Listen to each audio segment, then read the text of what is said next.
Hey everybody, I am here at the Home Depot Garden Center and I'm gonna go inside and I'm gonna find out if there's some plants I can plant in this heat. This is Vitex or chased tree. This is a big old boy. Expected to get 8 by 8, 10 by 10, depends on how happy it is. And I found a lot of these when I was walking around the San Antonio Zoo. They can handle the heat. A very good option. They like full sun. Pollinators love them. I actually was a little worried that I was gonna disturb some of them pulling these off, but we're safe. The blooms get a little bit bigger when the plant matures, but I like Vitex, but like I said, they're big old boys, so you can use them in less places. Don't get stuck in a rut 10 years from now because you planted this someplace that it's gonna get too big. Don't do that to yourself. Your time's too important. All right, so that is the Vitex. Very pretty, very cool leaves. Very, very cool leaves. That's Vitex, that's the chase tree. That's a very heat tolerant plant. Here's a really fun one, and I have to admit, this is probably one of my favorite plants, so I had to stop and talk about it, but this is hardy hibiscus. I'm in love with hardy hibiscus. This particular variety is head over heels. So the Adore series, head over heels. This one, I believe, I should have looked this up.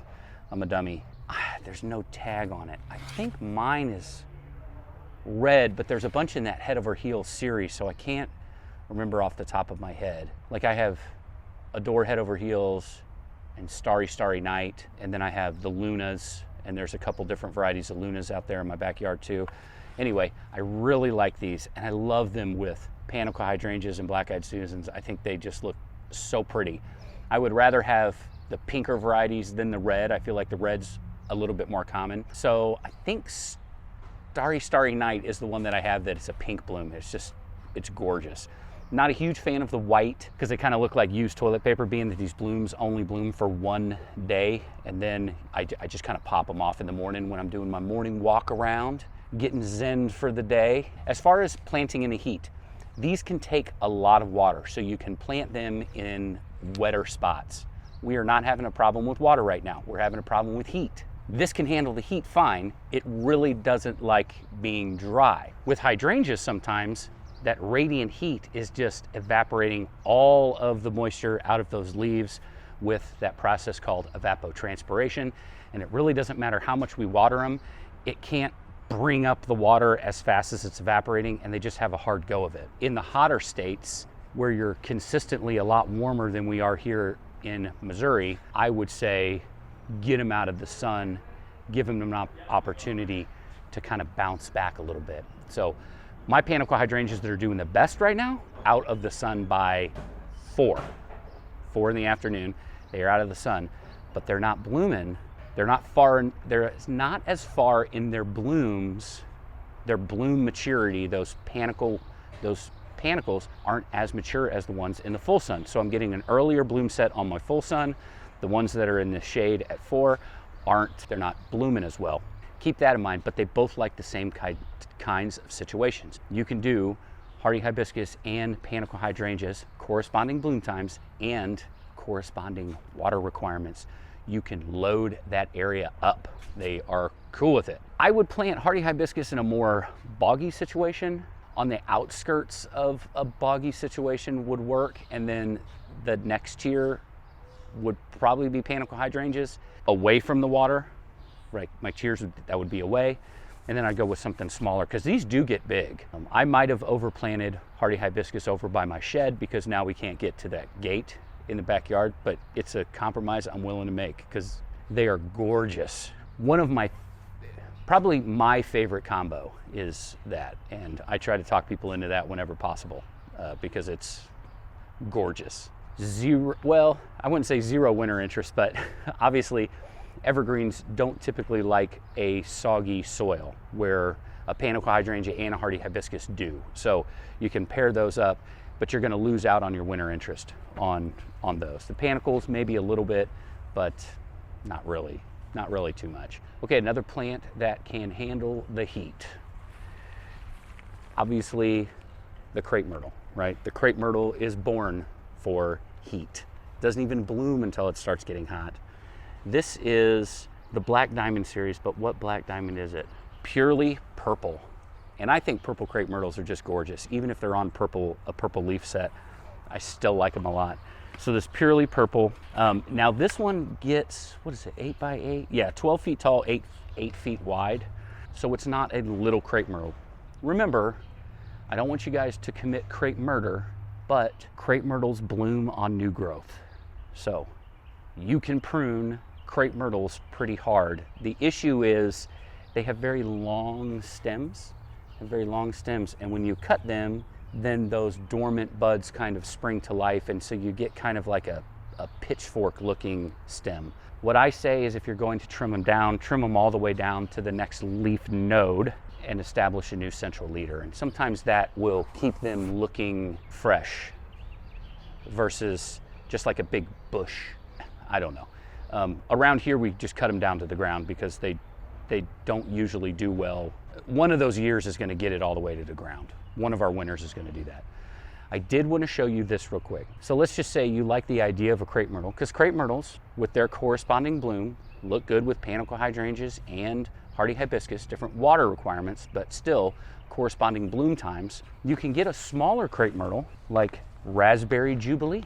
This guy right here, Raspberry Jubilee crepe myrtle, and this one only gets 3 to 5 by 3 to 5. So a very pretty crepe myrtle. You'll get that crepe myrtle appeal, but you don't have to commit to an 8 by 8, right? Or prune a 12 by 12 up tree form, keep 3 to 5 stems, and then get your heart broken when it's -8 degrees here in Missouri and it dies all the way back to the ground. Go with the smaller variety. The smaller variety, like that Amber Jubilee, would work great. All right, now I know what you're thinking. Privet? We don't do privet around these parts, but this is Sunshine ligustrum, which is sunshine privet, basically. Ligustrum being the botanical name for privet. This is a sterile variety, so this isn't supposed to be invasive. And I do think they're a little bit easier to control. They don't get as big, and I really like that yellow color. So you can get the yellow color with golden privet, but just know that it's going to, you know, be a big old boy at some point. Where is my, yeah, 3 to 4 feet tall, or 3 to 6 feet tall, 3 to 4 feet wide. I think as far as a deciduous hedge goes, this is a really pretty option. I'm pointing at it like you guys can see that. You see how yellow and beautiful those are? You can pair those up really well with anything purple. Anything purple would just really make both of those pop. I mean, you could even intermittently pop in a hardy hibiscus, right? So you could do a set of 3, keep that hedge nice. I mean, that would definitely be a more formal look. Don't get me wrong. That is, immediately I go to English gardens. I'm wired like that, so I apologize. Pull out a mullet of landscaping and go business up front with the Sunshine ligustrum, party in the back with some hardy hibiscus and panicle hydrangeas, or another evergreen, right? So your next stair step back, your next tier would be your evergreen. So that way when the deciduous shrub, now you can see through it, right? Doesn't have any more leaves, then your eye's immediately gonna go to the evergreens. So that would be pretty. While we're doing that, let's do some cautionary tales with the heat, shall we? This would even be pretty if you did a pink drift rose in front of the Sunshine ligustrum. That would be sharp. That'd be really pretty, actually. I like the idea of that. Any of the roses, I'd never have a problem with roses in the summer. Roses like Knockouts, Drift, the Oh So Easy series by Proven Winners, those all handle the heat very, very, very well. And the great thing about deciduous plants is they let you know when they're upset. You know, they just don't look right. And now it's time to water them. You know, they'll let you know pretty quick. Oh, I was gonna show you some evergreens. So when we're talking about things that work well in the heat, I find that I get a lot of leaf scorch on those really hot days, those 102, 103 degree days. This is a gold mop camasiferous or false cypress, gold mop false cypress. Now, they're only supposed to get about 3 by 3, 4 by 4, and they bounce back relatively well after the scorch, but you've got to look at it or trim it off. They don't seem to like those really, really hot days. They seem to scorch, where, you know, roses and other things that can handle the heat, they shut down. They don't really grow past 95 degrees. They're not in an active growth state, kind of go into hibernation, if you will. These start suffering. It is what it is. No plant wants to be in weather that hot. I mean, I guess something born more of the tropical side might handle it a lot better. So this is a Carolina Sapphire Cypress. Carolina Sapphire Cypress. And this has got such a cool, just such a cool leaf, and it's such a cool color. Here's a smaller one. This is only this little guy right here that I'm looking at is only $22. It's in a 3-gallon. If you're wanting to create that kind of space for yourself where you have some evergreens mixed in, don't shy away from using gold mops and then the blue Carolina Sapphire. I think that would be really pretty together. You would be creating more of a mountainous feeling landscape, which is okay. Here in Missouri, we have people say, I want my yard to look like it did in Colorado. And you just plant a bunch of yuccas and they seem to be happy with it. Throw a bunch of gravel and boulders in there and they seem to like it. So some chase tree, throw some Vitex in there and they seem to be happy. And they're usually relatively lower on maintenance-wise. They're a little bit on the lighter on the maintenance because it's just gravel, right? So put down a pre-emergent, you throw the gravel down there, you've already got weed barrier going. That's gonna definitely buy you some time, because we throw pre-emergent down on our gravel because we get spurge real bad in the gravel around here. So it is what it is. You gotta throw some extra juice on it. For the most part, I have very good luck with most evergreens when it comes to summer heat.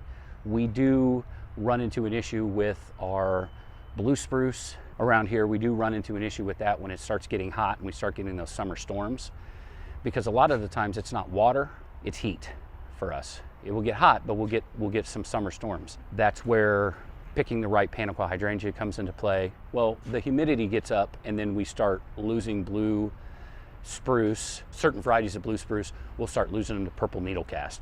That's a thing that happens here. We're way too humid for Colorado blue spruce, but we can get away with like Fat Alberts, some of those other dwarf varieties, because I think it's more of a surface area issue, you know, less needles, less opportunity for purple needlecast. So that's really it. I mean, our Home Depot is kind of, you know, it's a little bit on the smaller side, maybe compared to you guys' Home Depot, but everything looks really good. You're doing a good job taking care of stuff. I hope this helps. I hope if you're building something right now, you can put these things in the ground. Beneficial bacteria, beneficial fungus, right? So mycorrhizal fungi, rhizospheric bacteria, find a product like Dr. Earth or a Spoma all-purpose that's going to have that in there. Kind of taper off when it comes to the fertilizing. If it's starting to get really hot in your area, the Dr. Earth and the Spoma should be tame enough to not really, I mean, unless you're doing annuals, obviously, should be tame enough that it's worth introducing the beneficial fungus, beneficial bacteria. Just remember, the more you fertilize, the more you have to water, because now you're creating more surface area for evapotranspiration through the leaves. Okay, and then I really like using a product called Tree Saver, and sometimes it's a little difficult to find, but there's a company out there called Plant Healthcare, and they have a product called Terrasorb, which is really that copolymer that lives in baby diapers. So a fresh baby diaper, you can cut it open in those crystals in there, you can incorporate them into the soil, and they will help with your water retention. Thick layer of mulch, I'm always a fan of that. Maybe not right up against the trunk to where the sun isn't evaporating that mulch or that moisture out of the soil profile. That's always a good practice. And then the more plants, the better, guys. You have a bunch of plants, you have a bunch of plants that are shading the soil, and there's a multiple canopy of leaves that are protecting that. Even if the wind's blowing a little bit on those hot days, that radiant heat can't even get to the soil. You can add something right this time of year and it will be okay, because it's got friends around it, right? And though they're cooling the area, okay, through their own evapotranspiration, they're going to be cooling the area.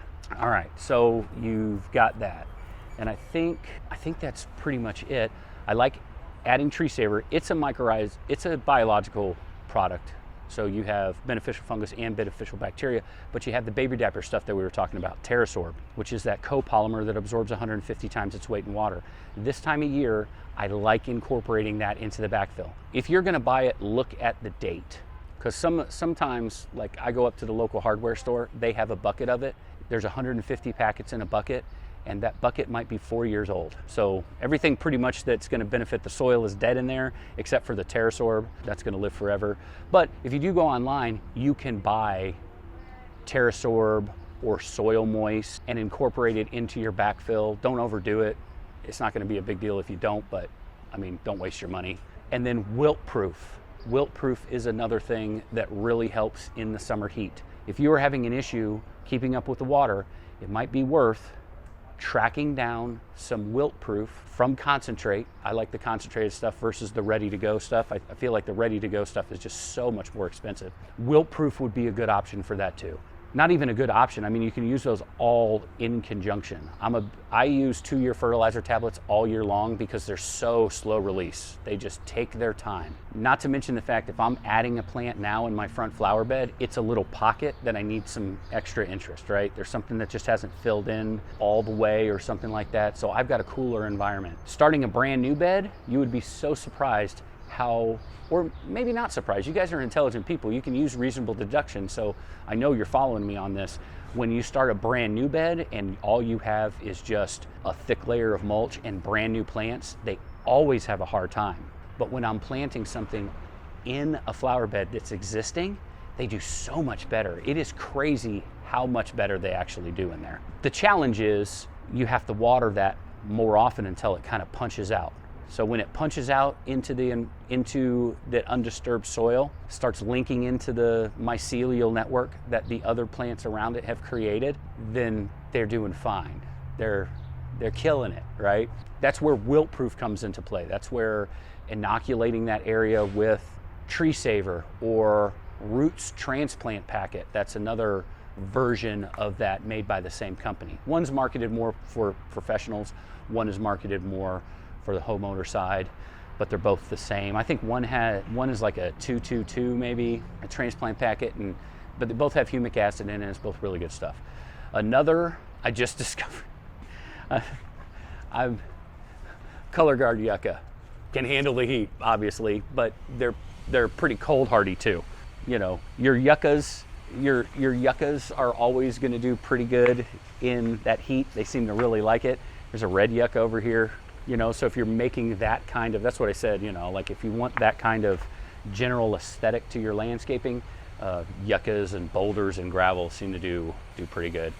We do have a native cactus here that grows in the Branson area on the bluffs, and I think it's edible, but it just kind of lays out flat. I've seen those growing wild all over the place over there. I mean, it's doable in Zone 6, which is where we're at, Branson Zone 7. To create kind of that deserty feel, but I don't know. I've never really been into it. I like my landscapes lush, like I like my ladies, luscious. All right, I think that's it. We covered kind of how I would like to do stuff. When things start getting a little stressed out, I will use a product called BioPack Plus. You can find it at Forestry Supply in the 1 pound bag. It's 1 tablespoon per gallon, and you can use it as a soil drench, or you can soak your plants in it before you plant them. BioPack is a good option for that. It's a little easier of a pill to swallow when you're rehabilitating clearance plants versus something that you've already paid 35 bucks for. Now you're using Tree Saver, which is $5 a packet. Now you're using BioPack, which is $20 for 1 pound. So you get 25 1-gallon treatments out of it. And so, the cost really starts to stack up when you're planting in the heat. So just remember that when you're planting in the heat, your cost of entry is higher. So that's why clearance plants are better bang for your buck at that point, right? Because you're gonna have to put a little something into them to get them to pop, right? To get them to be established.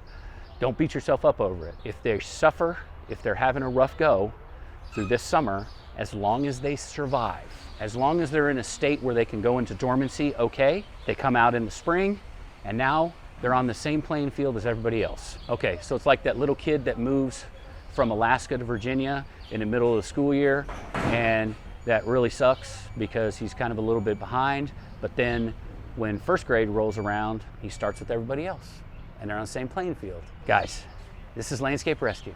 Thank you very much for letting me into your home talk about plants.